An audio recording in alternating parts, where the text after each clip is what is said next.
and I, the Smooth Reader, will read about Dinosaur Bob and his adventures with the Family Lazardo. Here we go. Every year before the start of the baseball season, the Lazardo family took a trip far from home in Pimlico Hills. One afternoon, while on safari in Africa, young Scotty Lazardo wandered away from camp. He returned with a dinosaur. "Look what I caught," he said. "Can we keep him?" pleaded Scotty's sisters Zelda and Velma.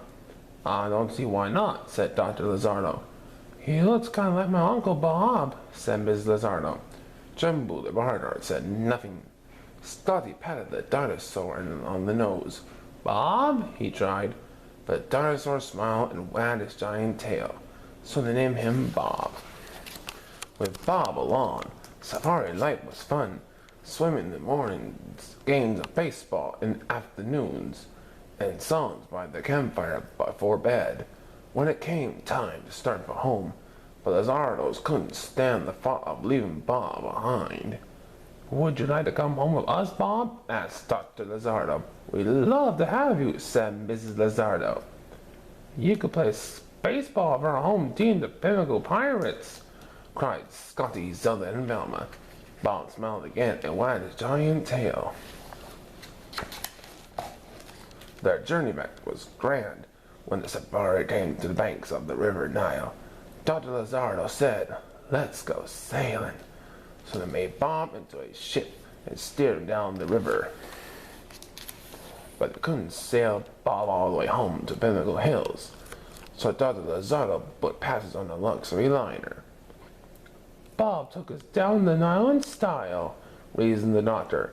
"It would be bad manners if he didn't return the favor." It was a wonderful voyage. Passengers danced the conga up and down Bob's back while he played his trumpet, a gift from the ship's orchestra. Every evening, the children led Bob up to his berth in the ship's smokestacks and brought him a little bedtime snack: 2 peanut butter and bologna sandwiches and 400 double Dutch chocolate cakes. When the ship reached New York City, the Lazardos visited Central Park.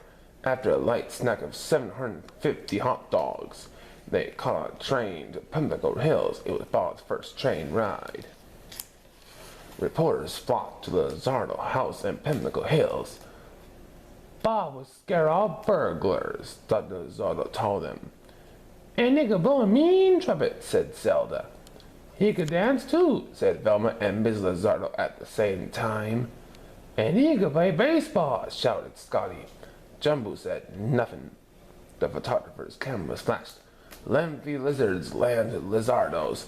Read the headline in the paper. Bob was famous." The next day, Bob and Lazardos played some baseball in the backyard. Bob was terrific. He could play right and left field at the same time. The Pimlico Pirates watched Bob play. The Pirates had never won a game. They were the worst team in history, but everyone in town loved them and went to all their games. "I wish the big guy in green could play for us," said one of the pirates. The following morning, Bob saw some neighborhood dogs chasing the cars. He decided to join them. He was stopped by a policeman. "Aren't you Lazardo's dinosaur?" Bob nodded. He was arrested for disturbing peace. Bob enjoyed being fingerprinted. He didn't understand he was in trouble. But Lazardo rushed to get Bob out of prison, but the chief of police wouldn't let him go. "I'm sorry," the chief explained. "We can't have dinosaurs running wild in the streets. We'll be sending him back to Africa in the morning." Bob let out a sad howl. So did the Lazardos. Everyone, even the policeman, began to cry. That night, no one at the Lazardo's house could sleep. "Poor Bob," said Scotty. "All alone," said Velma. "Without his trumpet," said Zelda. Suddenly, Dr. Lazardo jumped up, grabbed his hat, and ran out the door. "Don't worry," said Mrs. Lazardo. "Your father never goes out in his pajamas unless he has a smashing idea." Soon the doctor returned with the Pimlico Pirates. "Come on," he whispered, "and be very quiet. I think I know how to save Bob." Bob's escape made headlines the following morning.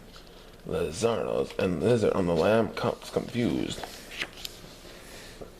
The people of Pimlico Hills weren't worried. They were too busy thinking about the Pirates' opening game. The whole town was going that afternoon, even the chief of police. As the stadium filled, no one noticed a large bump in the outfield.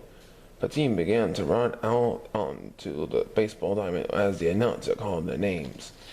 When the last of the team was called, the announcer shouted, "And now the newest pinnacle pirate, Dinosaur Bob!" The bump began to move. There stood Bob. The crowd roared. So did the chief of police.